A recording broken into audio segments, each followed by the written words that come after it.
Good evening everybody. जय मसीह की सबको शालोम। आज शाम की इस वर्शिप सर्विस में आप सबका स्वागत है और हम अपने आप को बहुत ऑनरेबल महसूस करते हैं जब आप इन संदेशों को अपने घरों में अपने प्रियों के साथ सुनते हैं और इस संगति में आप सम्मिलित होते हैं।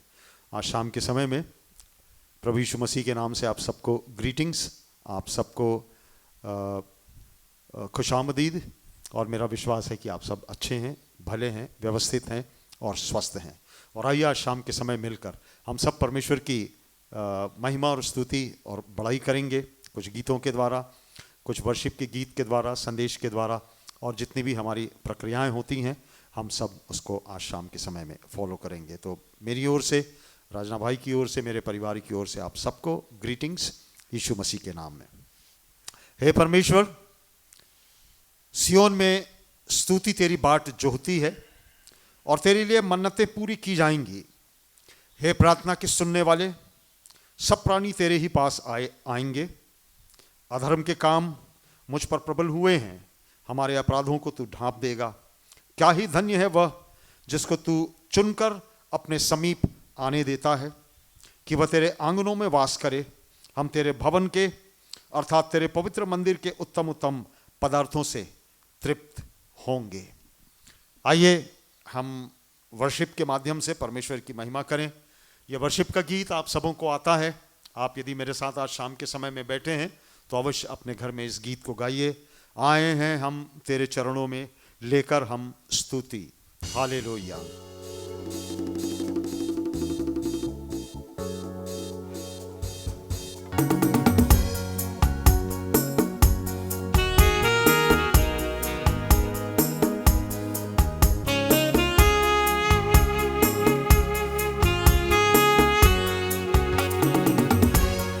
हालेलुया, हालेलुया, हालेलुया,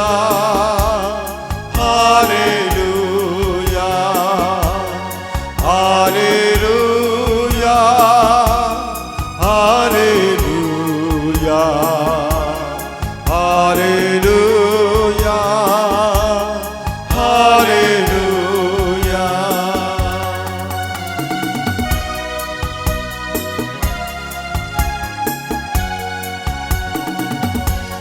आए हैं हम तेरे चरणों में लेकर हम स्तुति। आए हैं हम तेरे चरणों में लेकर हम स्तुति। Hallelujah, hallelujah, hallelujah, hallelujah.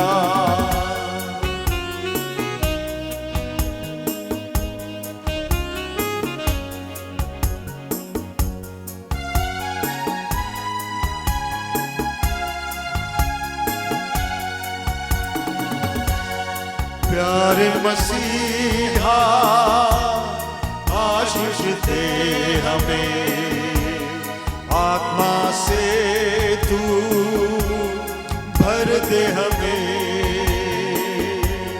प्यारे मसीहा आशीष दे हमें, आत्मा से तू भर दे हमें। Hallelujah, hallelujah, hallelujah, hallelujah.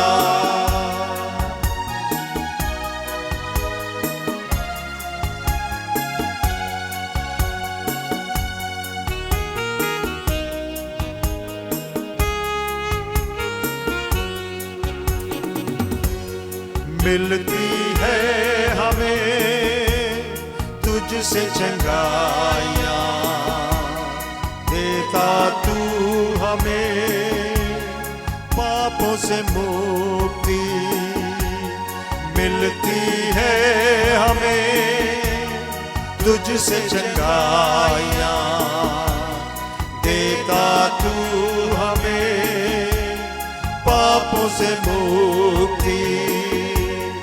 Hallelujah hallelujah hallelujah hallelujah hallelujah hallelujah hallelujah hallelujah.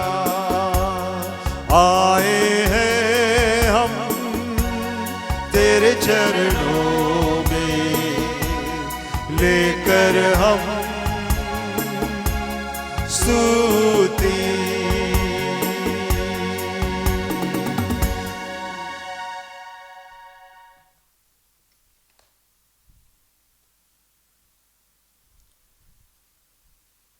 आइए हम एक साथ मिलकर परमेश्वर की महिमा में और उसके सम्मान में अपने स्थान हम जहाँ पर भी हैं, अपने घरों में हैं।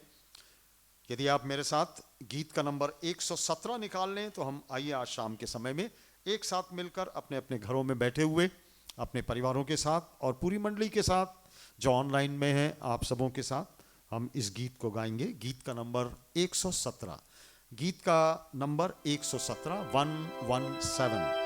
हर एक सुनने वाला करे प्रचार।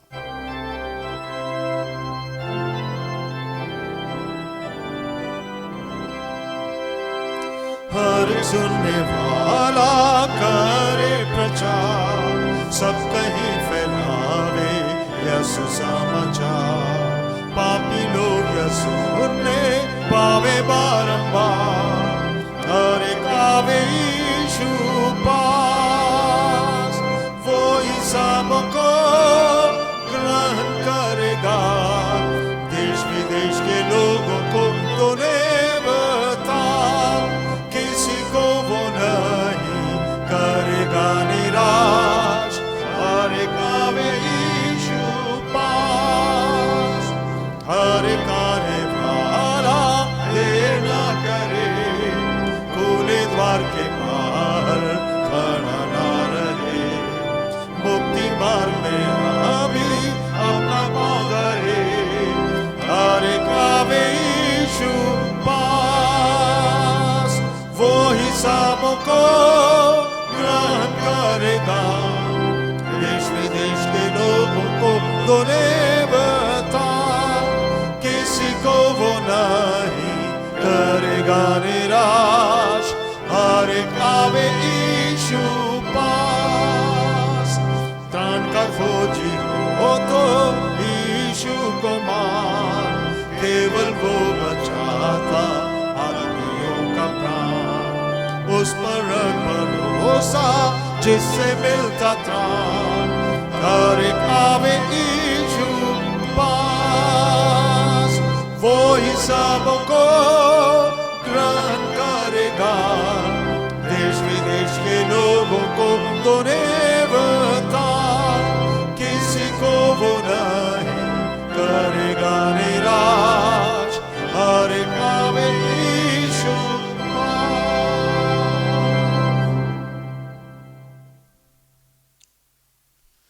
आइए हम अपना मन कुछ समय के लिए प्रार्थना में लगाएं, कुछ विषयों के साथ, कुछ प्रार्थना के विषयों के साथ। आपके लिए रोज प्रार्थनाएं होती हैं, आपके प्रार्थना के विषयों के लिए रोज जो प्रेयर फेलोशिप होती है रेवेंटियन बर्डे और उनके एसोसिएट्स लोगों के द्वारा, वो रोज़ शाम को 4 बजे से मिलते हैं और जितने निवेदन हम लोगों के पास आते हैं वो निवेदन उसमें चले जाते हैं। और पिछले 22 मार्च से लेकर अभी तक रोज़ प्रार्थनाएं की जा रही हैं और हमारे सबके लिए आनंद की बात यह है कि प्रार्थनाओं का उत्तर भी हम सबों को मिलता चला जाता है। तो आज शाम के समय में हम बहुत थोड़े से विषय लेते हैं क्योंकि प्रार्थना आपके लिए हफ्ते भर होती रहती है। और आज शाम के जो विषय हैं वो इस प्रकार से हैं। आप लगातार दुआ करते रहिए कोरोना बीमारी के लिए।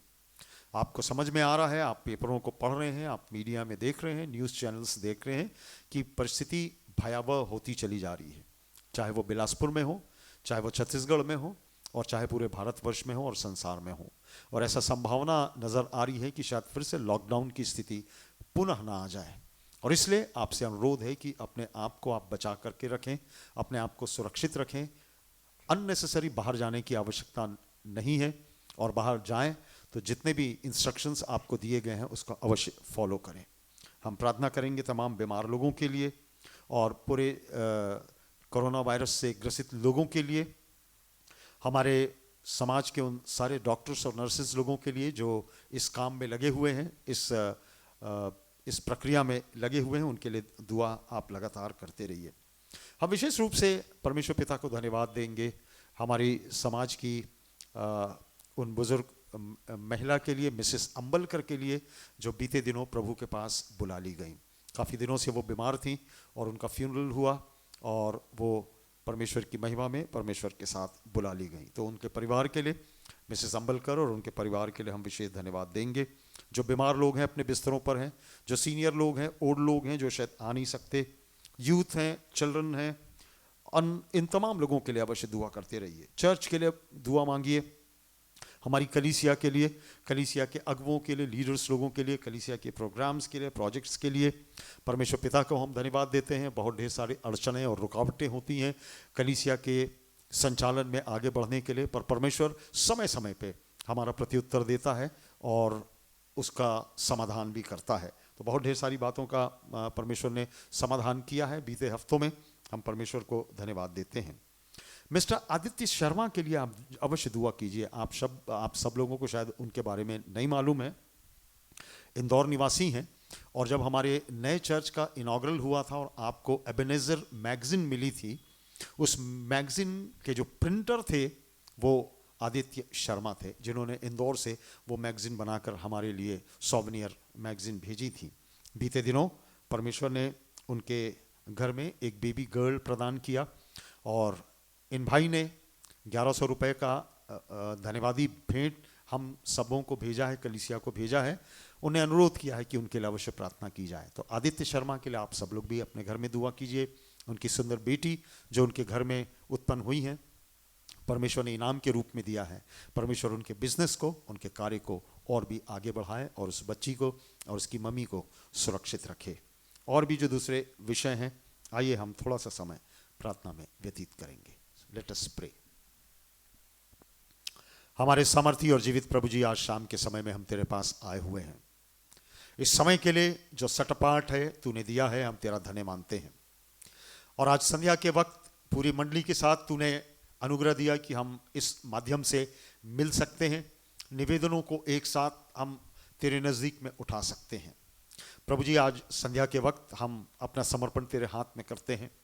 बीते हफ्ते तूने व्यवस्थित और भला चंगा हमको रखा, तेरी दया में तेरा धन्यवाद मानते हैं। 2 समय की रोटी, तन पे ढकने के लिए कपड़े और सर छुपाने के लिए छत दिया और हर प्रकार से व्यवस्थित रखा, तेरा हम धन्य मानते हैं। आज शाम के समय में हम दुआ मांगते हैं तमाम प्रार्थना के विषयों के लिए। हम विशेष प्रार्थना करते हैं इस कोरोना बीमारी के लिए, जो बहुत ही अव्यवस्थित रूप से पूरे भारतवर्ष में फैलती चली जा रही है और हजारों लोग उससे प्रभु जी प्रभावित हो गए हैं और कितने हजारों लोगों की मौत हो गई है। प्रभु, हम चाहते हैं कि किसी भी प्रकार से बचाव किया जा सके। आज तक इसकी कोई दवाई नहीं है, परंतु जो सुरक्षा हमको अपनी स्वयं की करनी है, कॉमन सेंस के द्वारा, साधारण कार्यों के द्वारा, प्रभु हम सब करते रहें। हमारे ऊपर उसका प्रकोप ना होने पाए, हम सबों को बचा करके रखना। प्रभु, हम प्रार्थना करते हैं हमारे शहर के लिए, बिलासपुर के लिए, छत्तीसगढ़ के लिए, पूरे भारतवर्ष के लिए। प्रभु, हम सबको संभालना और होने देना। जो भी प्रयास किया जा रहा है वो तेरी ओर से सफल हो सके। तमाम डॉक्टर्स और नर्सेस लोगों को जो हमारे समाज के हैं और हमारी कलीसिया के हैं, हम हर एक को तेरे नज़दीक में लाते हैं और दुआ चाहते हैं परमेश्वर पिता तेरी उपस्थिति हो सके कि खुदा बाप वो लोग अपने सामर्थ्य में जो तेरी ओर से मिलती है लोगों की सेवकाई कर सके और उनका एक एक टच प्रभु तेरा टच हो सके, तेरी चंगाई का, तेरी दया का, तेरे कंपैशन का टच हो सके। हम दुआ चाहते हैं प्रभु। आज शाम के समय में हम विशेष याद करते हैं मिसेस अंबलकर को, धन्यवाद देते हैं उनकी कंट्रीब्यूशन के लिए। जब तक वो यहाँ पर रहीं प्रभु, हमारी कलीसिया की सदस्या रहीं और प्रभु ईमानदारी के साथ भेंटें चढ़ाती रहीं और संगति में आती रहीं। बीमारी की वजह से तूने अपने पास बुलाकर अनंत महिमा में विश्राम दिया। उनके बच्चों को, नाती पोतों को हम सबको तेरे नज़दीक में लाते हैं। उस परिवार को अपनी शांति देना और अपनी उपस्थिति का एहसास कराना प्रभु। हम उसी प्रकार प्रार्थना करते हैं तमाम बीमार लोगों के लिए, सीनियर लोगों के लिए, ओल्ड लोगों के लिए जो अपने बिस्तरों पर पाए जाते हैं, बच्चों के लिए, यूथ के लिए, अधेड़ों के लिए, नौकरी पेशा लोगों के लिए, मंडली के एक एक परिवार को हम तेरे नज़दीक में लाते हैं प्रभु। होने देना खुदा बाप ये सब तेरे माध्यम से सुरक्षित पाए जाए, और खुदा बाप होने देना परिस्थितियां उनके साथ ऐसी कुछ बने कि प्रभु वो तुझ पर अपना भरोसा और आसरा लगातार करने वाले हो सकें प्रभु। जीवन की हर परिस्थितियों में हर एक के परिवार को संभालना, जहाँ समस्याएं हैं समस्याओं का समाधान करना, जहाँ और भी गंभीर भीषण समस्याएं हैं प्रभु तू अपने लहू में होकर समस्याओं का समाधान करता है प्रभु जी। तेरा स्पर्श, तेरा टच ऐसे लोगों को बराबर मिलता जाए।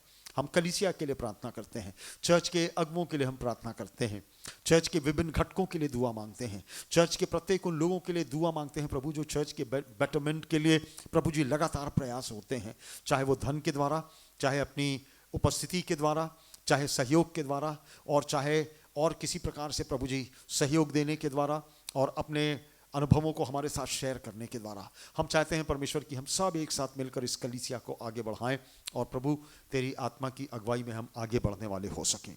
धन्यवाद देते हैं कलीसिया के प्रत्येक प्रोजेक्ट्स के लिए, प्रचारकों के लिए, गाँव के प्रीचर्स लोगों के लिए, चाहे वो जशपुर में हो चाहे इस क्षेत्र में पाए जाते हों, हर एक को हम तेरे नज़दीक में लाते हैं प्रभु जी। पास्टर उम्मेद चतुर्वेदी को और हमारे जशपुर के 4-5 पास्टर्स लोग हैं उनको हम तेरे नज़दीक में लाते हैं, पास्टर मद्देड़ को, उनके परिवार को, और पास्टर रॉड्रिक जॉन को और दूसरे अन्य लोगों को भी प्रभु जी जो हमारे साथ काम कार्यरत होते हैं। हम दुआ चाहते हैं प्रभु जी सब के ऊपर तेरी आशीष बनी रहे और अपने सामर्थ्य में रहना रखना प्रभु, और अपनी महिमा के लिए इस्तेमाल में लाना प्रभु जी। हम धन्यवाद देते हैं आदित्य शर्मा के लिए, उसके घर में आई इस छोटी बच्ची के लिए और उसके धन्यवादी भेंटों के लिए। प्रार्थना करते हैं परमेश्वर पिता इस परिवार को संभालना और अपनी आशीष देना, जबकि उसने ये अनुरोध किया है कि चर्च में उसके लिए दुआ की जाए। हम आदित्य के लिए, उसकी पत्नी के लिए और उसकी छोटी बेटी के लिए दुआ मांगते हैं जो इनाम के रूप में तूने इस परिवार को दिया है प्रभु जी। वो अपनी दृष्टि तेरी ओर निहारें, आशीष तेरी ओर से मिलती है प्रभु। तेरे प्रति ईमानदारी बरतने से प्रभु तू घर परिवार को आशीषित करता है। इस बच्ची को तूने दिया, दोनों उस बच्ची को और उसकी मम्मी को संभाल के रखना प्रभु जी। हमारी आज की आराधना में तू हमारा अल्फा और ओमेगा होना, सारी परिस्थितियों में हम अपना समर्पण तेरे हाथ में करते हैं, अपने गुनाहों और अपराधों को मानते हैं प्रभु और अपने आप को तेरे हाथ सुपुर्द करते हैं। हमारे गुनाहों को माफ़ करना, अपनी महिमा के लिए इस्तेमाल में लाना। विशेष रूप से मैं प्रार्थना करता अपने लिए प्रभु, खुदा बाप कुछ समस्याएं होती हैं, पेट की समस्याएं होती हैं, यीशु के लहू में होकर होने देना प्रभु जी। तेरा स्पर्श, तेरा टच मिले, जो भी बरसात की समस्या है और वो यीशु मसीह के लहू में होकर ठीक हो सके, तेरी सेवकाई हमें ईमानदारी के साथ कर सकें। पूरी आराधना का अल्फा और ओमेगा तू हो, क्योंकि समर्पण हम तेरे हाथ में करते हैं और छोटी बिनती को अपने उद्धार करता प्रभु यीशु मसीह के धनी और मीठे नाम से हम मांग लेते हैं, आमीन।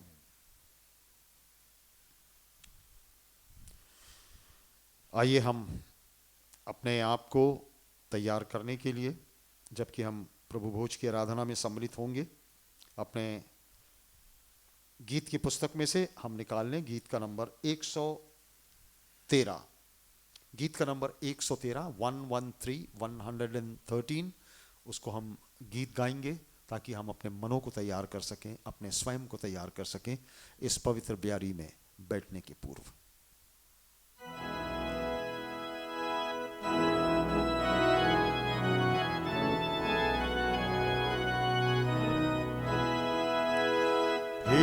प्रभु तेरी आज्ञा से हम मिलके बैठते खाने को, तू जैसा बोला शिष्यों से कि मुझे स्मरण यो करो, आयुष तुझको जीवन निरंतर स्मरण करेंगे, हम तेरी धन्य सेवा का तन सौंपेंगे। दाखरस और रोटी का दृष्टा निज देखा तूने दिया है। वो तेरा शांति देता है, दे तेरी सच्चा भोजन है। तू दे सभी को सत्य विश्वास की खाना यह निष्फल ना हो। और कृपा कर की तेरे दास सब पाए स्वर्गीय भोजन को।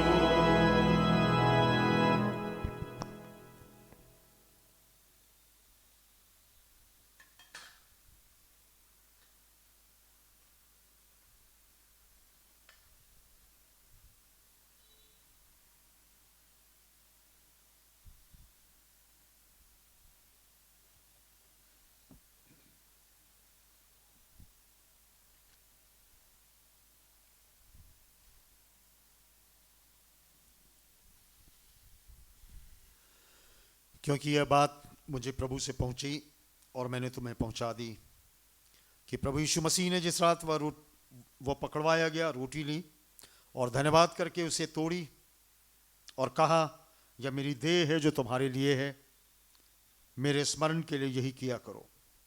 और इसी रीति से उसने ब्यारी के पीछे कटोरा भी लिया और कहा, यह कटोरा मेरे लहू में नहीं वाचा है, जब कभी पियो तो मेरे स्मरण के लिए यही किया करो। क्योंकि जब कभी भी तुम यह रोटी खाते और इस कटोरे में से पीते हो तो प्रभु की मृत्यु को जब तक वह ना आए प्रचार करते हो। आइए इस रोटी के लिए और इस दाखरस के लिए हम परमेश्वर से दुआ मांगे, परमेश्वर से हम प्रार्थना करें।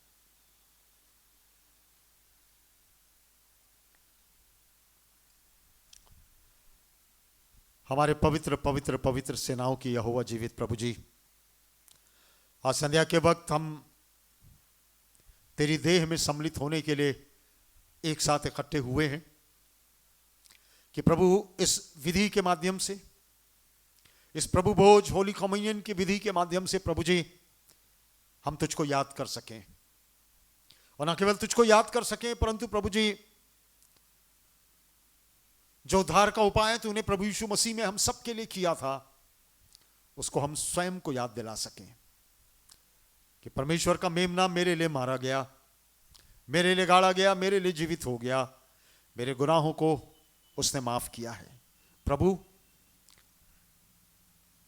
ये एलिमेंट्स हमको याद दिलाते हैं, ये अवयव हमको याद दिलाते हैं प्रभु जी हमारे गुनाहों की भयंकरता को, जिसके कारण तू मारा गया है प्रभु जी, जिसके कारण तूने अपना लहू बहाया है हमारे लिए, कि तुझ पर विश्वास लाए जाने के द्वारा हमारे पापों की भयंकरता कम हो सके और हमें उद्धार का मार्ग प्रशस्त दिखता नजर आ सके।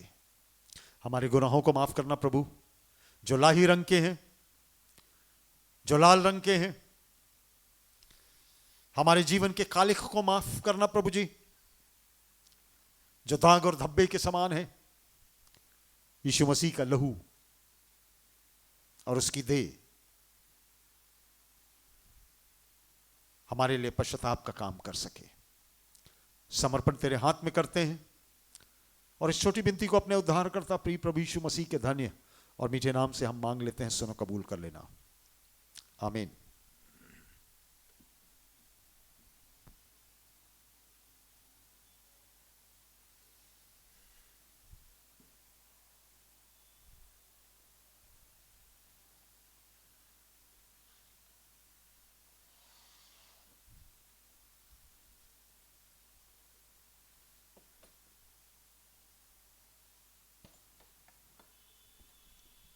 ये प्रभु की देह है और उसका लहू है जो आपके और हम सबके पापों के लिए बहाया गया है।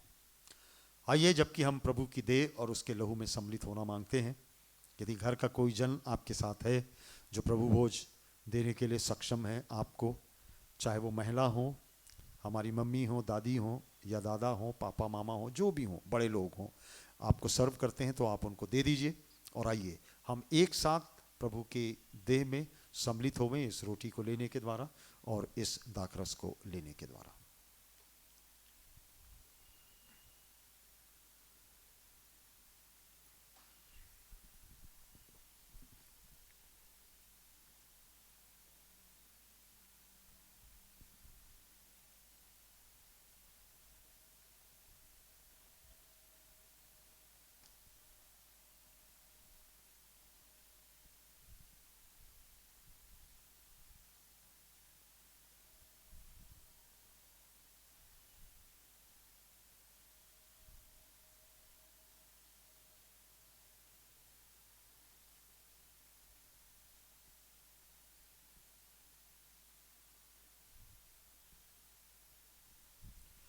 हे हमारे पिता, तू जो स्वर्ग में है, तेरा नाम पवित्र माना जाए, तेरा राज्य आवे, तेरी इच्छा जैसे स्वर्ग में पूरी होती है वैसे इस पृथ्वी पर भी पूरी हो। हमारे दिन भर की रोटी आज हमें दे, और जैसे हमने अपने अपराधियों को क्षमा किया वैसे तू हमारे अपराधों को क्षमा कर, और हमें परीक्षा में न डाल बल्कि बुराई से बचा, क्योंकि राज, पराक्रम और महिमा सदा तेरे हैं। आमीन।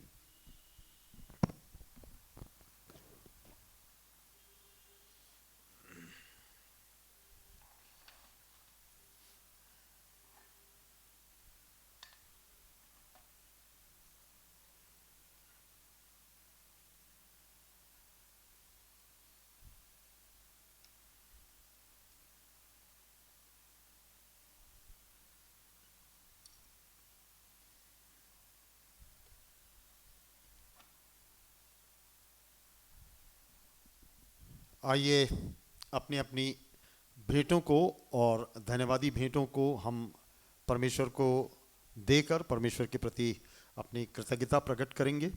और इस समय एक छोटा गीत मैं गाऊंगा जबकि हम भेंटें लेते हैं।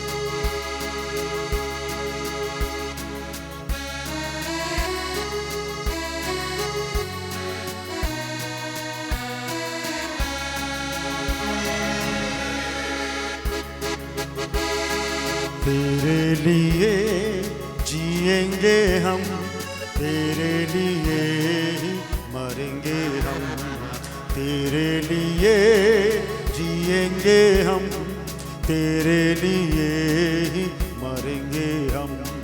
तू है जहाँ का सच्चा खुदा, सभी के दिलों में तू रहता सदा। तू है जहाँ का सच्चा खुदा, सभी के दिलों में तू रहता सदा। तेरे ही नाम को गावेंगे हम, तेरे ही नाम को गावेंगे हम, तेरे लिए जिएंगे हम, तेरे लिए ही मरेंगे हम।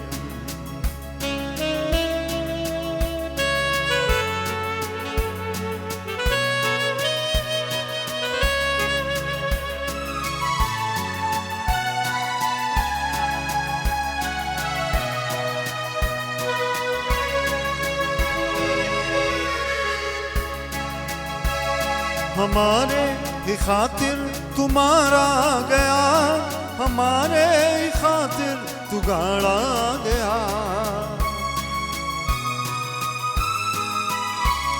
हमारे ही खातिर तुम्हारा गया, हमारे ही खातिर तू गाड़ा गया।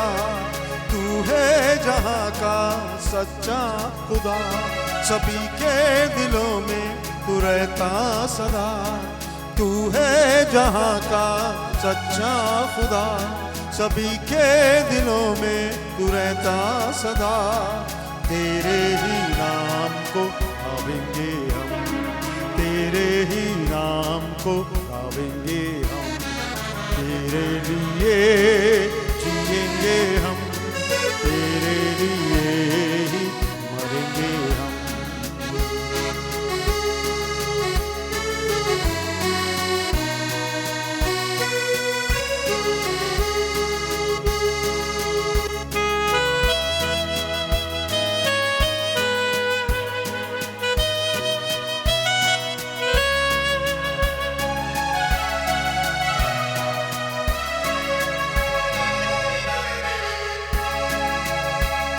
सभी के दिलों से तू प्यार किया, सभी के गुनाहों को माफ किया।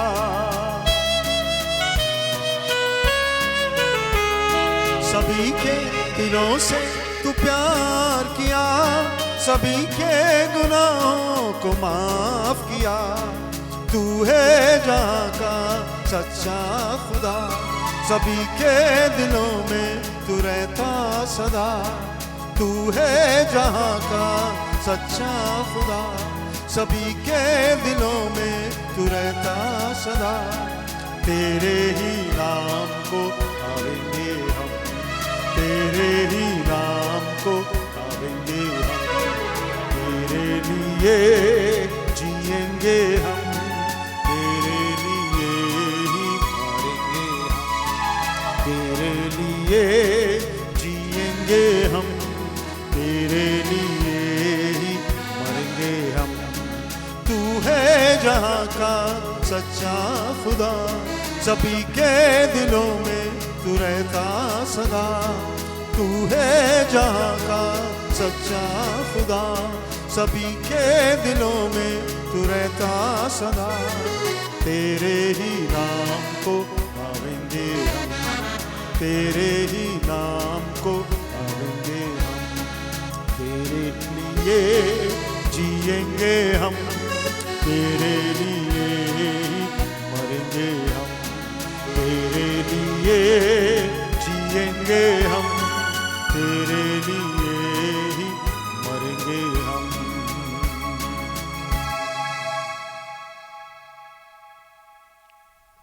आइए इन भेंटों के लिए और धन्यवादी भेंटों के लिए हम परमेश्वर से प्रार्थना मांगे।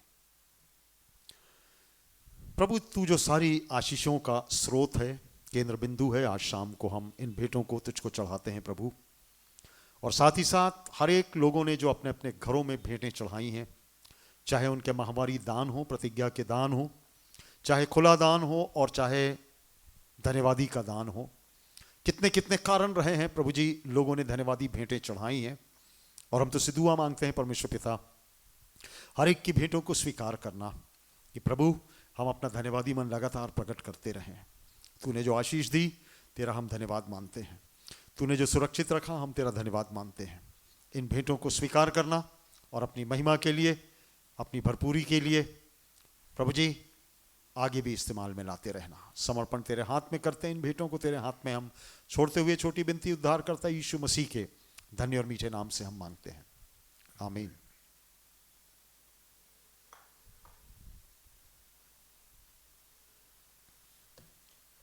सूचनाएं जो हैं वो इस प्रकार से हैं। आने वाले हफ्ते के लिए आपसे मैं रिक्वेस्ट करूंगा कि आप इस महामारी के प्रति सीरियस रहें और गंभीर रहें, क्योंकि जिस तरीके से ये बीमारी चारों तरफ फैल रही है, कम्युनिटी स्प्रेड होने का खतरा और भी बहुत बढ़ता जा रहा है। और इसलिए आप में से बहुतेरे लोग जो बहुत उत्साही लोग हैं, ये सोचने का प्रयास करते हैं कि जल्दी से जल्दी चर्च खुल जाए और हम सब बैठकर आराधना कर सकें। शायद आने वाले कुछ समयों तक ये संभव नहीं हो पाएगा। हम इसी तरीके से आराधनाएं करते रहेंगे, क्योंकि कम्युनिटी स्प्रेड का जो चांसेस है वो बहुत ज़्यादा है। तो मेहरबानी से इसके लिए दुआ करते रहिए। आपको जिन बातों से सुरक्षित रहना है, आपको जो इंस्ट्रक्शंस दिए गए हैं, आप बराबर उसको फॉलो करते रहिए। विवाह आदि के लिए या और भी कुछ प्रोग्राम्स आपके होते हैं, आप मुझसे कांटेक्ट करें। विवाह की डेट, विवाह आपकी शादी चर्च में होगी, कोई समस्या की बात नहीं है, आप मुझको पहले से बताइए, परंतु उसमें भी रिस्ट्रिक्शंस हैं।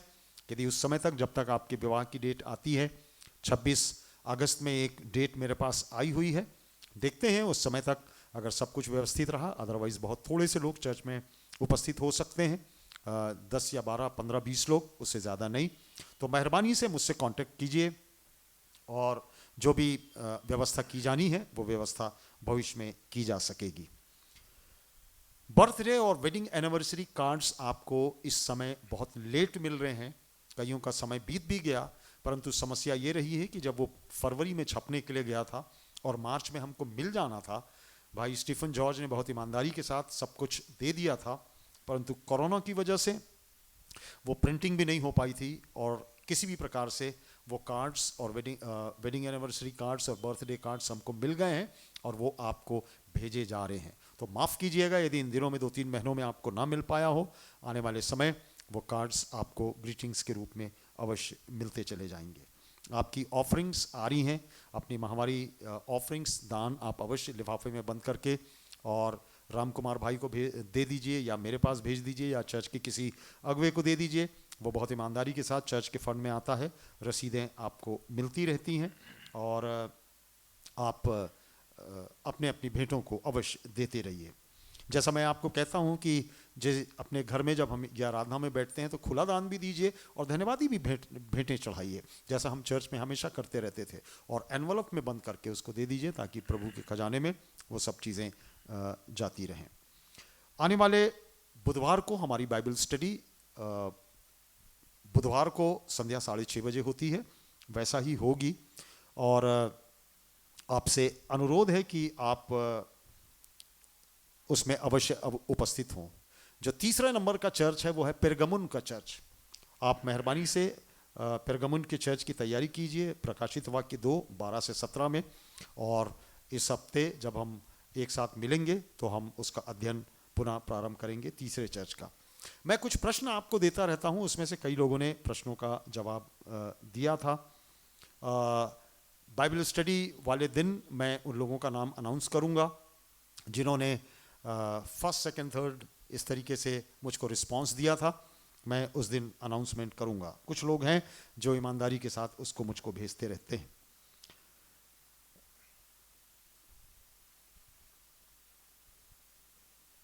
ट्यूसडे को, मंगलवार को एक विशेष प्रोग्राम हम करने जा रहे हैं और वो गाने का प्रोग्राम है। राजना भाई और मैं आपस में मिलकर हम लोग कुछ गानों को हम लोगों ने निकाला है जो हम आपके सामने पेश करना मांगते हैं, और वो छोटे छोटे संदेश होंगे। मंगलवार को संध्या 6:30 बजे, जैसा हम अक्सर बैठते हैं, परंतु मेरे ख्याल से मंगलवार को जो टाइम दिया गया है वो 7 o'clock है। 7 o'clock। मंगलवार को 7 बजे मैं नोटिस आपको भेजूंगा, आप अवश्य उपस्थित रहिएगा। बहुत इनकरेजिंग ये गाने हैं और गानों के पीछे संदेश हैं जो आपको क्लिपिंग में डॉल्मा के माध्यम से स्क्रीन में दिखाए जाते रहेंगे। तो मेहरबानी से आप उसमें आइए और सुनिए, समय निकालिए और उसमें अवश्य पार्टिसिपेट कीजिए। मंगलवार को गाने का कॉन्सर्ट का प्रोग्राम होगा और बुधवार को जो हमारी बाइबल स्टडी है वो हमारी बाइबल स्टडी होगी। पिछले हफ्ते मैंने अपने संदेश को मैं समाप्त करूंगा और वो परंपराओं और प्रथाओं के ऊपर आधारित वो संदेश था। किस प्रकार प्रभु यीशु मसीह ने कुछ परंपराओं को जीवित रखा, उनको अच्छा समझा, और कुछ परंपराएं जो यहूदियों की थी उसको प्रभु यीशु मसीह ने कंडेम किया। और मैंने आपसे पूछा था कि क्या ये जो 5-6 बातें मैंने यहाँ से बताने का प्रयास किया है, 7-8 बातें, उसको छोड़कर भी और कुछ बातें हैं जो आप खोज कर निकाल सकते हो बाइबल से। और मुझको केवल एक जन ने जवाब दिया था, डॉक्टर सूजन मैथ्यूस ने जवाब दिया था। 1-2 स्थल उनने मुझको भेजा, उनके 2 स्थल में से एक स्थल तो मेरा ऑलरेडी चुना हुआ है, परंतु एक स्थल था मत्ती 12 और 10 से 14, जिसमें उनने बताया था कि एक जिसका हाथ सूख गया था, कुबड़ी हो गई थी वो महिला, उसको प्रभु यीशु मसीह ने सब्त के दिन में भी चंगा किया था। तो ये एक्सरसाइज आपको करते रहना चाहिए और आप करते रहा करिए जब मैं यहाँ से आपसे कहता हूँ, ताकि आप भी बाइबल अध्ययन करते हैं और मुझको भी अच्छा लगता है कि आप रिस्पॉन्स देते चले जाते हैं। तो आपको आज शाम को जुड़ने के लिए धन्यवाद। एक क्वेश्चन मैं आपके लिए छोड़ रहा हूं इन्हीं संदेशों के ऊपर। ये संदेश का जो सीरीज है हमारा आज शाम को समाप्त हो रहा है। आप मुझको मेरे व्हाट्सएप में और दूसरे अन्य साधनों से भेज सकते हैं। आप इस प्रश्न को ध्यान से सुनिए। यीशु मसीह ने कुछ प्रतिस्थापित परंपराओं को किस लिए तोड़ा था? वाई? ये प्रश्न है आज का। उसके कई आंसर हो सकते हैं, छोटे छोटे आंसर हैं, बहुत लंबे लंबे आंसर नहीं हैं, एक एक दो दो लाइन के आंसर हैं जो आप समझ सकते हैं, जो आपने अध्ययन किया है, आप मुझको अवश्य बताएंगे। यीशु ने कुछ प्रतिस्थापित परंपराओं को और ट्रेडिशंस को और प्रथाओं को किस लिए तोड़ा था? किस लिए तोड़ा था? तो ये प्रश्न का जवाब आपको मुझको देना है। आप समय के साथ वो जवाब मुझको अवश्य देते रहिएगा।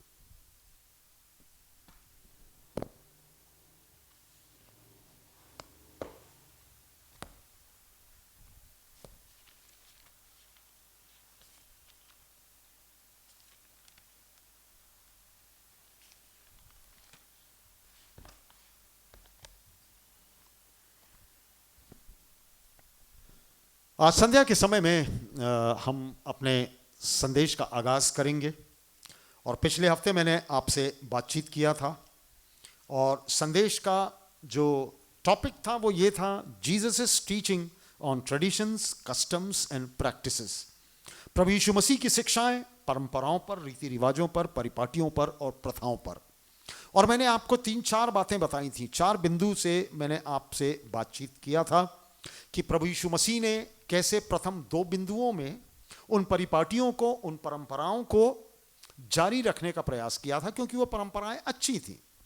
परंतु बाद की जो परंपराएं और जो बाइबल के स्थल हम देखते रहे हैं, उसमें हमने अभी तक पाया है और आज भी शाम के समय में हम पाएंगे उन 4 बिंदुओं को आने वाले इस संदेश के अगले भाग में, कि प्रभु यीशु मसीह ने उन परंपराओं को तोड़ा है, उन परंपराओं को उचित नहीं जाना है। और ये बहुत ही खूबसूरत संदेश है, बहुत ही अच्छा संदेश है। आखिरी पॉइंट में हमने एक बिंदु देखा था कि प्रभु यीशु मसीह अपने शिष्यों के साथ हैं और शिष्यों के साथ वो खाना खा रहे हैं और वो खाना खाया जा रहा है और उसके चेले भी भोजन कर रहे हैं, और जो रोटियां वो तोड़ रहे हैं वो बगैर हाथ धोए खाना खाना प्रारंभ कर दिया है, क्योंकि वो सब्त का दिन था।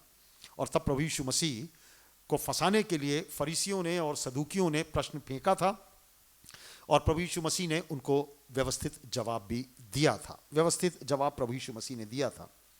हम मसीह लोग भी कई रिचुअल्स और विधियां, परंपराओं से अपने आप को हमेशा जकड़ा पाते हैं। मैं और आप भी, हमारे इस वर्तमान युग में भी हमारी विभिन्न मान्यताएं और परंपराएं हमारे विश्वास की सत्यता से जो परे होती हैं, वो हमारे लिए कोई काम की नहीं होती हैं। इस बात को आप अवश्य याद रखिए, मेरे इस सेंटेंस को आप याद रखिए कि हमारी विभिन्न मान्यताएं और परंपराएं हमारे विश्वास की सत्यता से जो परे हैं, जो हमारी विश्वास की सत्यता से हमको अलग हटाती हैं, वो हमारे लिए कोई काम की नहीं है। और इंग्लिश में बहुत अच्छी रीति से वो लिखा हुआ है, our rituals without the reality of faith is worthless. हमारी जो परंपराएं हैं जिसको हम फॉलो करते हैं, यदि मुझको और आपको वो सत्यता से बाजू ले जाती हैं तो वो हमारे कोई काम की नहीं है।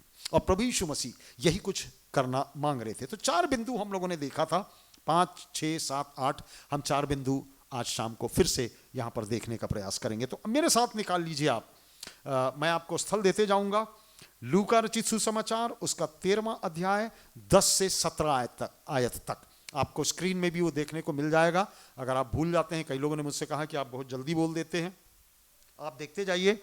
लूका रचित सुसमाचार उसका 13वां अध्याय और 10 से 17 आयत तक। और यहां पर प्रभु यीशु मसीह सब्त के दिन एक चंगाई दे रहा है। 18 वर्ष से एक स्त्री है जिसके अंदर दुर्बल करने वाली आत्मा, दुष्ट आत्मा समाई है, और जिसके कारण यह महिला कुबड़ी हो गई है। और यहूदियों को जो सबसे महत्वपूर्ण व्यवस्था दी गई थी मूसा के द्वारा, वो सब्त के दिन को मनाने की दी गई थी।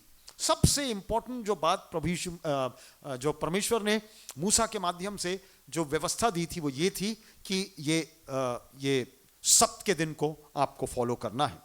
जो आइडिया सब्त के दिन का था वो यह था कि लोग 6 दिन तक जबरदस्त काम करें, मेहनत से काम करें, और 7वें दिन उनके लिए आराम का दिन रहेगा। 7वां दिन आराम का दिन रहेगा। और मनुष्य के शरीर को भी आराम की आवश्यकता होती है। और ये इसलिए ये मूसा का जबरदस्त विचार था कि 6 दिन काम करने के बाद 7वें दिन मनुष्य को आराम करने दिया जाए। और मूसा ने अपनी व्यवस्था में ये 7वें दिन को आराम का दिन घोषित किया था। पर कालांतर में धीरे धीरे ये व्यवस्थाएं काम करना बंद कर दी। चाहे कितना भी अत्यावश्यक कार्य क्यों ना हो, लोग सप्त के दिन में वो काम भी नहीं करना मांगते थे, वो सारे काम को रोक दिया करते थे। और यदि कोई काम किया जाता था, कोई अत्यावश्यक काम होता भी था, तो वो काम उनके लिए नहीं करना होता था परंपराओं के अनुसार, क्योंकि अगर आप काम करेंगे सप्त के दिन तो आपको दंड का प्रावधान था कि आपको दंड मिल सकता है। यहां तक कि लोगों को मदद करना कानून का उल्लंघन माना जाता था। सप्त के दिन में भी यदि आप काम कर रहे हैं तो वो कानून का उल्लंघन, व्यवस्था का उल्लंघन माना जाता था। यहूदी शास्त्रियों ने इसके सही उपयोग के बजाय इसका दुरुपयोग प्रारंभ कर दिया था। जैसा होता है, परंपराओं को मानने में यही कुछ होता है। कई परंपराएं अच्छी होती हैं, पर मानने का तरीका और उसके बाद उसमें जो भ्रांतियां जुड़ती चली जाती हैं, वो एक ऐसे बिंदु पर ले जाती हैं जहां पर उस परंपरा को मानने का कोई अर्थ नहीं होता था। और यहूदी शास्त्री लोग ऐसे ही कुछ किया करते थे। जैसा व्यवस्था में लिखा था कि उसका अक्षरशः पालन उसको करना है। कहां पे पूर्ण विराम है, कहां पे बिंदु है, कहां पर सेमीकोलन लगा है, वो सब उनको फॉलो करना होता था। अर्थात अक्षरशः लिटरली लोगों को इस व्यवस्था को मानना होता था। और इस प्रकार से एक दृष्टिकोण बन गया, एक परसेप्शन बन गया, गलत परंपरा का आगाज हो गया। व्यवस्था में ऐसा कुछ दिया तो नहीं था, परंतु जब परंपराएं प्रारंभ हुई, बड़े बड़े लोगों ने उसको परंपरा का एक अंश मान लिया, उसको कानून का अंश मान लिया, और इस प्रकार से वो गलत प्रथाओं का आगाज हो गया। यीशु मसीह ने इसी व्यवस्था को बहुत तकलीफ दे पाया था। प्रभु यीशु मसीह ने इन परंपराओं को बहुत हर्टिंग पाया था, और इसीलिए इस परंपरा के वो विरोध में खड़े हुए थे। यदि मैं आपके लिए पढ़ना मांगता हूं लूका रचित सुसमाचार और उसका 13वां अध्याय, लूका 13 और 10 से 17। देखिए क्या जबरदस्त बात लिखी हुई है।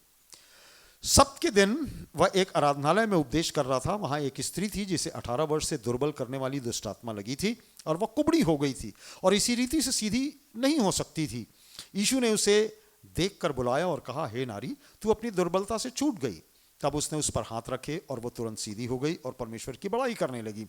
इसलिए कि यीशु ने सप्त के दिन उसे अच्छा किया था। आराधनालय का सरदार रिसिया कर लोगों से कहने लगा, 6 दिन हैं जिनमें काम करना चाहिए, अतः उन्हीं दिनों में आकर चंगे हो, परंतु सप्त के दिनों में नहीं।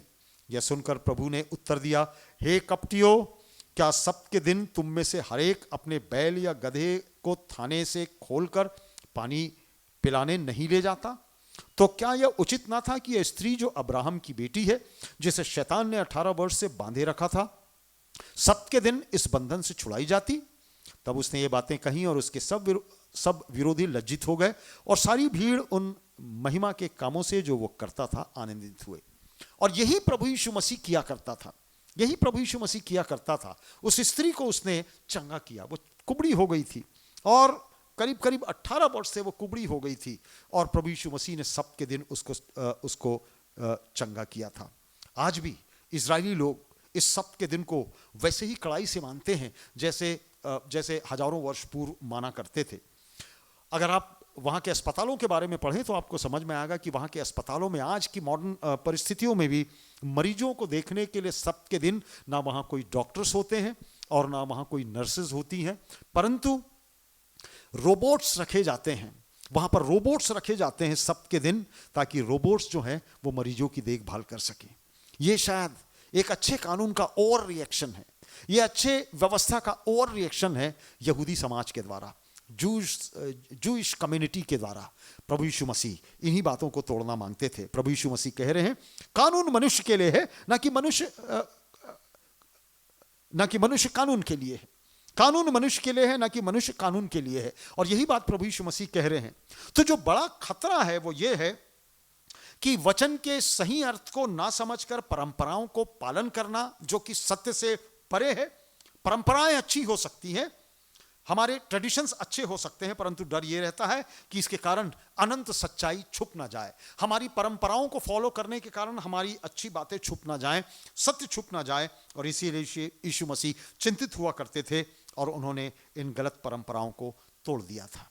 तो हमने आज प्रभु यीशु मसीह के बारे में देखा कि यीशु का सबके दिन में चंगाई देना, इस स्त्री से जो कि 18 वर्ष से कुबड़ी थी और दुष्ट आत्मा की सामर्थ से ग्रसित थी, प्रभु यीशु मसीह ने सबके दिन में उसको चंगाई दी है और परंपराओं को तोड़ दिया है।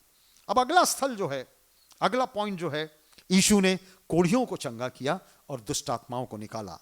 मत्ती रचित सुसमाचार 8वां अध्याय 1 से 4 पद। मत्ती रचित सुसमाचार 8वां अध्याय 1 से 4 पद तक। भारतीय समाज भी आज कास्ट से परिपूर्ण समाज है।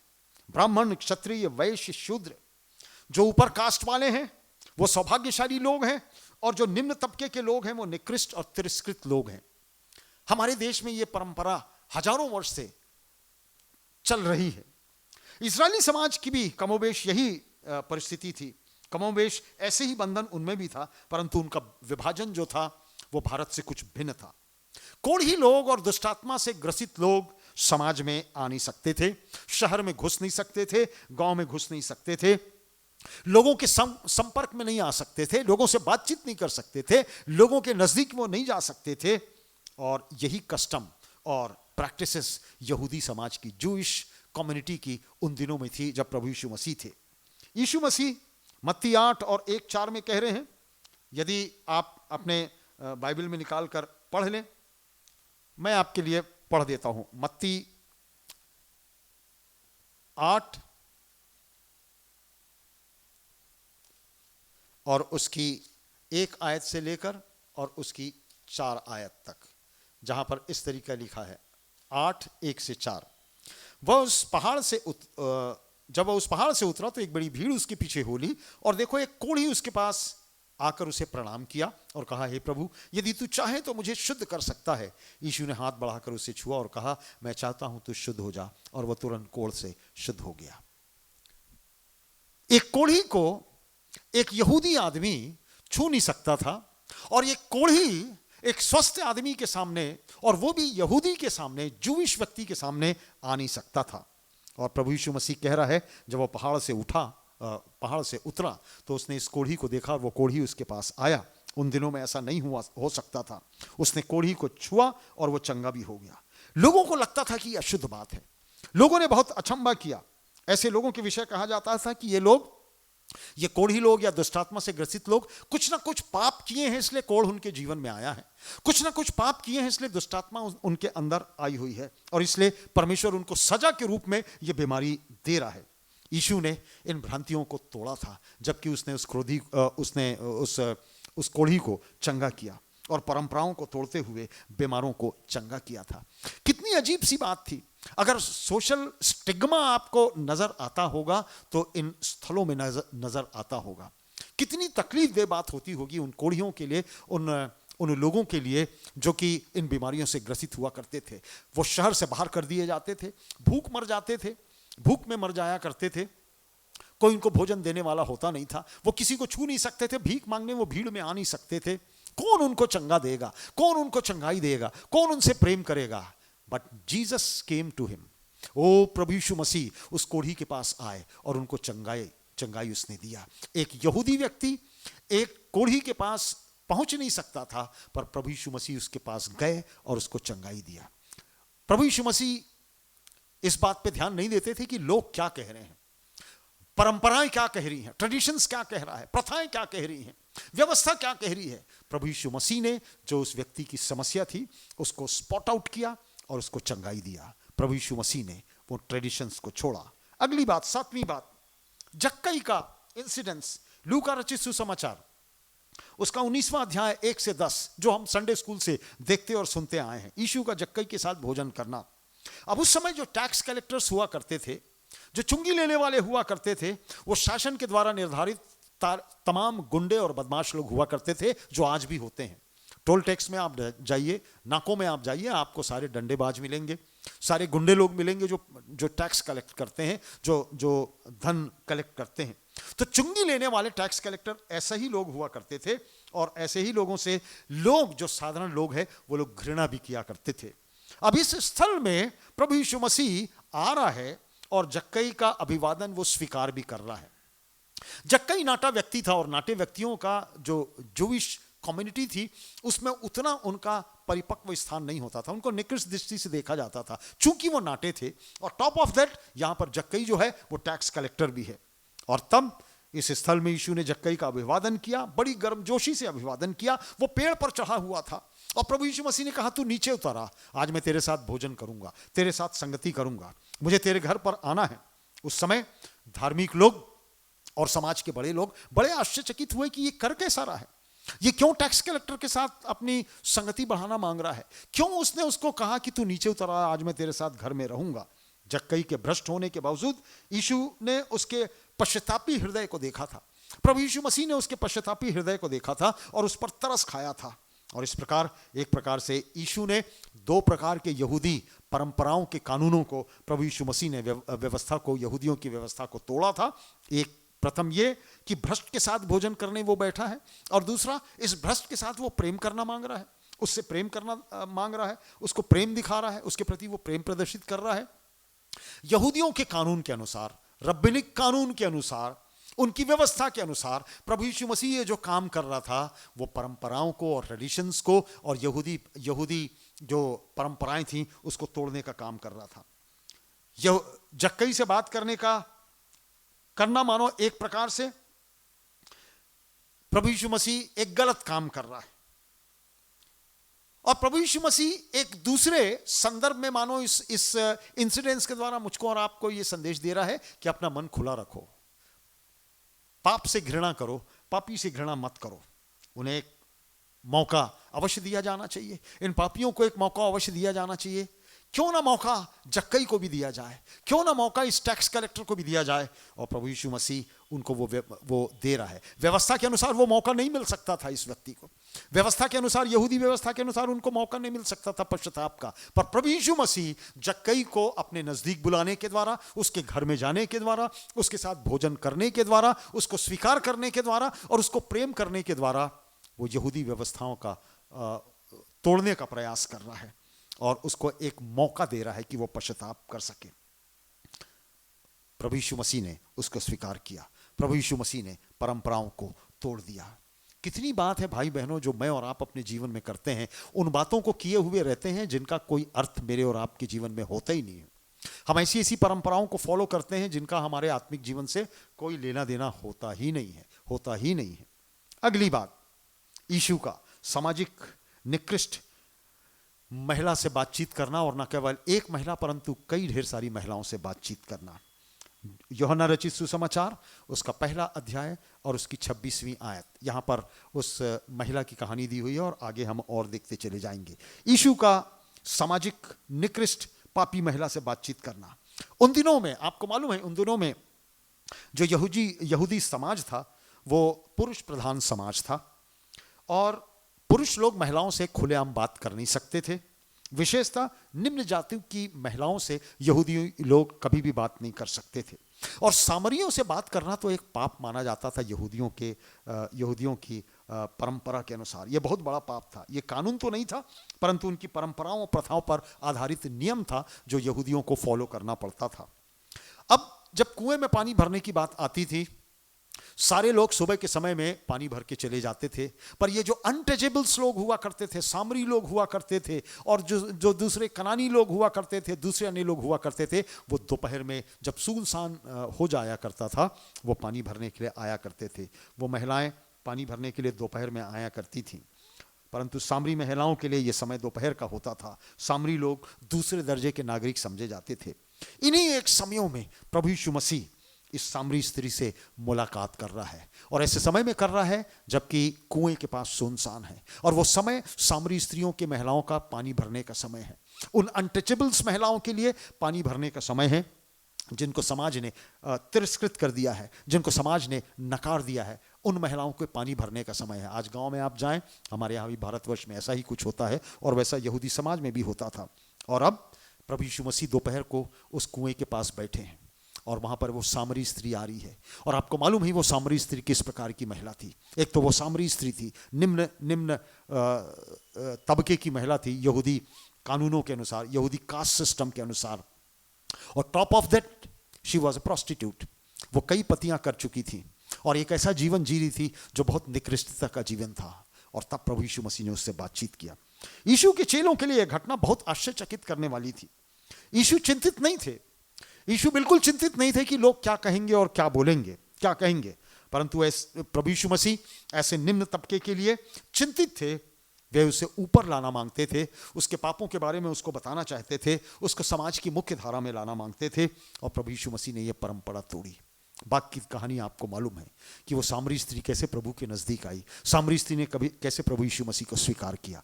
एक और महिला थी, लूका उसका 8वां अध्याय 43 से 48, एक और महिला थी जिसको लहू बहने का रोग था, जो कई वर्षों से लहू बहने का रोग था। कई डॉक्टरों को वो दिखा चुकी थी, कोई इसको ठीक नहीं कर सका था। पर जब प्रभु यीशु मसीह भीड़ में है, वो भीड़ में आई। वो भीड़ में जा नहीं सकती थी, ऑफिशियली वो भीड़ में जा नहीं सकती थी, वो किसी प्रकार से पुरुष लोगों की भीड़ में नहीं जा सकती थी। और उस भीड़ में होते हुए उसने जाके प्रभु यीशु मसीह के कपड़ों को छू लिया। उस जमाने की पुरुष प्रधान सोसाइटी में इस महिला ने जबरदस्त साहस किया था। और यदि प्रभु यीशु मसीह उसकी चंगाई के विषय में जाने ना होते तो शायद उस महिला को पथरवा करके मार डाला गया रहता। उसको यहूदी कानूनों और व्यवस्थाओं के अनुसार कुछ जबरदस्त कुछ सजा दे दी जाई रहती। परंतु चूंकि प्रभु यीशु मसीह उस समय जब प्रचार करता था, वो एक प्रकार से यहूदियों का रब्बी और गुरु समझा जाने लगा था। प्रभु यीशु मसीह को उसने छू लिया। She touched the hem of his robe. प्रभु यीशु मसीह के कपड़ों के किनार को उसने छू लिया, बड़े विश्वास के माध्यम से कि मैं उसके छूने से चंगी हो सकती हूं। और वो चंगी हो गई। ये क्रिया उस महिला को सजा देने के लिए काफी था। यीशु ने उसके विश्वास को महत्व दिया, परंपराओं को नहीं। प्रभु यीशु मसीह ने उसके विश्वास को महत्व दिया और उस महिला को चंगा किया। समाज में उद्वेलना हो सकती थी, समाज में क्रांति हो सकती थी, प्रभु यीशु मसीह ने परंपराओं को तोड़ा। एक कनानी महिला की बात, मत्ती 15:21 से 28। इस महिला की लड़की को दुष्टात्मा ने पकड़ा हुआ था, दुष्टात्मा की समस्या थी। और कनानी होने के कारण यीशु मसीह यहूदी होने की वजह से इस महिला से बातचीत नहीं कर सकता था। इस महिला से, कनानी महिला से बातचीत नहीं कर सकता था। छवि यह थी कि यीशु के टेबल से यदि कोई चूर चार खाने का पदार्थ गिर भी जाता तो यह महिला उस कंडीशन में थी कि वो चूर चार भी उठाकर खा नहीं सकती थी। इतनी निकृष्ट वो कनानी महिला समझी जाती थी। और यीशु मसीह के पास वो आई, बड़े विश्वास के साथ आई, बड़े प्रेम के साथ वो आई। और यीशु मसीह से उसने शायद निवेदन किया होगा, मेरी लड़की को, महोदय मेरी लड़की को दुष्ट आत्मा ने पकड़ा है, क्या आप उसको ठीक कर सकते हो? क्या आप उसको चंगाई दे सकते हो? आप पिक्चराइज कीजिए उस मोमेंट को, उस समय को, कि किस प्रकार प्रभु यीशु मसीह ने उस स्त्री के ऊपर दया दिखाया। यदि पुरुष प्रधान समाज होता, यदि वहां फरीसियों और सदूकियों की चलती, तो उस महिला को पथरवा करके मार डाला जाता। पर प्रभु यीशु मसीह ने कहा, जा, तेरी विश्वास ने तेरी बेटी को चंगा किया है। और प्रभु यीशु मसीह ने खुलेआम वो काम कर दिया जो यहूदी समाज में संभव नहीं था। परंपराओं को प्रभु यीशु मसीह ने तोड़ दिया, परंपराओं को प्रभु यीशु मसीह ने तोड़ दिया। अब ये ढेर सारे उदाहरण हैं, बहुत ढेर सारे उदाहरण हैं हमारे पास जो हम परमेश्वर के वचन में से देख सकते हैं। मत्ती 12:10 से 14 में भी हमने देखा है। डॉक्टर सूजन मैथ्यूज ने मुझको ये इंसिडेंस भेजा था। बाद में एक मनुष्य, उसका हाथ सूख गया था, प्रभु यीशु मसीह ने उसको हील किया है। और वो सबके दिन में हील किया है। तो ढेर सारी बातें हैं जिसके माध्यम से प्रभु यीशु मसीह मुझसे और आपसे कह रहा है, जो अच्छी परंपराएं हैं वो अच्छी परंपराएं हैं। पर वो परंपराएं जो वचन के सत्य को दबाती हैं, वचन के सत्य को हमसे दूर ले जाती हैं, उन परंपराओं को ना मानना हमारे लिए ज्यादा बेहतर है। और आपके लिए आकलन है कि आप किन किन परंपराओं के ऊपर चलते हैं। सुबेरे कब्रिस्तान में जाकर ईस्टर के दिन हम आराधना से बेहतर वहां सोचते हैं जाकर मोमबत्ती जला लें और फूल चढ़ा लें और अगरबत्ती जला लें तो हमारा प्रिय जो है वो सुकून में होगा। कभी नहीं होगा, कभी नहीं होगा। वो परंपरा मसीही परंपरा नहीं है। It is not a Christian tradition. और जिसको हम लोग फॉलो करते हैं और इतने ज़बरदस्त तरीके से फॉलो करते हैं। और यदि आप कब्रिस्तान में जाएं 10 बजे के बाद ईस्टर डे के दिन आप कब्रिस्तान में जाएं तो ऐसी ऐसी चीज़ें आपको मिलेंगी कि आप बहुत आश्चर्यचकित रह जाएंगे कि अपने मृतकों को हमारे मसीही लोग, वर्तमान समाज के 21वीं शताब्दी के मसीही लोग ऐसी ऐसी भी चीज़ें चढ़ाते हैं कि क्या बताया जाए। ये चीज़ें भी होती हैं, वो बातें, वो परंपराएं जो सत्य को ढांपती हैं, मुझको और आपको फॉलो नहीं करना है, मुझको और आपको फॉलो नहीं करना है। और इन सभी उदाहरणों से हमने देखा है कि यीशु मसीह ने उन लोगों को जो हाशियों पर डाल दिए गए थे, जो मार्जिनलाइज थे, जो कि डीह्यूमनाइज थे, जिनको मनुष्य समझा भी नहीं जाता था, परंपराओं और प्रथाओं के कारण प्रभु यीशु मसीह ने उनसे प्रेम किया। यीशु सामने आए, परंपराओं और रीति रिवाजों और प्रथाओं को तोड़ा। अक्सर कई परंपराएं उन दिनों में लोगों के लिए झुंझलाहट का, इरिटेशन का कारण होती थी और आज भी होती हैं। कई परंपराएं हमारे साथ अननेसेसरी जुड़ी हुई हैं। उस समय भी लोगों के लिए वो इरिटेशन का कारण थी, झुंझलाहट का कारण थी, और आज भी हैं। यीशु सामने आए और उन परंपराओं को जो अच्छी थी प्रभु यीशु मसीह ने स्वीकार किया, उन्हें जो ठीक नहीं थी, जो दिखावा थी, जो हिपोक्रेसी थी, प्रभु यीशु मसीह ने दूर कर दिया। हमारे आज का कंक्लूजन, हमारे संदेश का अंतिम कंक्लूजन, इन सभी उदाहरणों से हम लोगों ने देखा है कि जो लोग हाशिए पर डाले गए थे, जो लोग मार्जिनलाइज थे, जो लोग डिह्यूमनाइज थे, जिनको मनुष्य नहीं समझा जाता था, ऐसे लोग कस्टम, प्रैक्टिस और ट्रेडिशंस के द्वारा उनके लिए ये सब बातें सिरदर्द बन गई थी। उनका जीना मुश्किल हो गया था, उनका जीना दूभर हो गया था, और इसलिए इन ट्रेडिशंस का दूर किया जाना बहुत आवश्यक होता है। और यीशु मसीह ने यही कुछ किया। ये बहुत रेडिकल बात थी उस जमाने में जब प्रभु यीशु मसीह ने ऐसा कुछ किया। आप अंदाज लगा सकते हैं कि उस पुरुष प्रधान समाज में प्रभु यीशु मसीह ने ऐसी परंपराओं को तोड़ा जो परंपराएं तोड़ी नहीं जा सकती थी। प्रभु यीशु मसीह ने उन परंपराओं को तोड़ा, रीति रिवाजों को तोड़ दिया, और उन्होंने इन सारी अनावश्यक परंपराओं और रीति रिवाजों और प्रथाओं को एक झटके में खंडित कर दिया। यहूदी समाज के सभी झुंडों का एक अपना अलग अलग ट्रेडिशंस और प्रथाएं और रीति रिवाज हुआ करती थी। यहूदियों में भी अनेक अनेक प्रकार के झुंड थे, उनके हर एक के अलग अलग ट्रेडिशंस थे, उनकी प्रथाएं थी, और प्रभु यीशु मसीह उनकी विशिष्ट जो पहचान थी इन परंपराओं के माध्यम से, उसको वो मिटाना नहीं चाहते थे, परंतु उनके साथ रहकर वो आनंद लेते थे। उनका केवल उन परंपराओं के विरोध में होते थे जिनसे वचन की सत्यता, ट्रुथ दबती हो। और मुझको और आपको भी यही कुछ करना है। परंपराएं जो है वो हमेशा इवॉल्व होती रहती हैं। परंपराएं हमेशा कहीं ना कहीं कुछ थोड़ा थोड़ा बदलती रहती हैं और यह पुनः स्थापित होती रहती हैं हैबिट्स और आदतों और प्रथाओं के माध्यम से। हमारी आदतों के माध्यम से, प्रथाओं के माध्यम से ये जो परंपराएं हैं ये इवॉल्व होती रहती हैं, थोड़ी थोड़ी बदलती रहती हैं, परंतु पुनः स्थापित होती रहती हैं। इनका स्वभाव भी समय के साथ साथ अलग अलग जगहों पर अलग अलग होता रहता है। इस समय में कुछ और, उस समय में कुछ और। परंपराएं अपने आप में खराब नहीं है भाई बहनों। परंपराएं, ट्रेडिशंस अपने आप में खराब नहीं है भाई बहन। मानवीय रूप से जब तक मनुष्य का फायदा होता रहता है, वो इसका लाभ उठाता है, परंतु इन परंपराओं को यदि कानून बना दिया जाए तो सारी चीजें अव्यवस्थित हो जाती हैं। यीशु मसीह ने परंपराओं को, रीति रिवाजों को तोड़ा। उपरोक्त सभी उदाहरणों के द्वारा हमने देख लिया, और हो सकता है ये हमारे लिए प्रेरणा का कारण हो। मैं ये नहीं कहना चाहता कि कौन कौन से ट्रेडिशंस आप खराब हैं या अच्छे हैं, परंतु मसीह की शिक्षाओं के संदर्भ में सिर्फ इतना कहना चाहता हूं कि वे जो परंपराएं और रीति रिवाज जो दिखावा हैं, जो हिपोक्रेसी हैं, वो हमको हिपोक्रेसी की तरफ ना ले जाएं। जिनसे वचन की सत्यता दबती हो, उनको हमको अवश्य तोड़ देना है।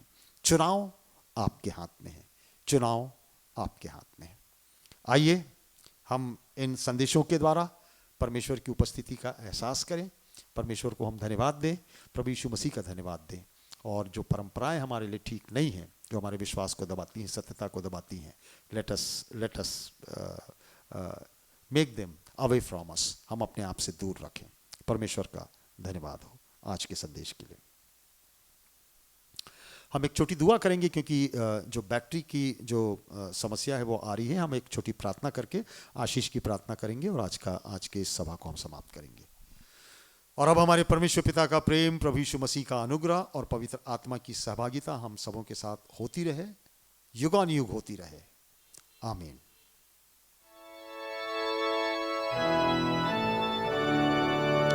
Thank you once again. आप सबको धन्यवाद।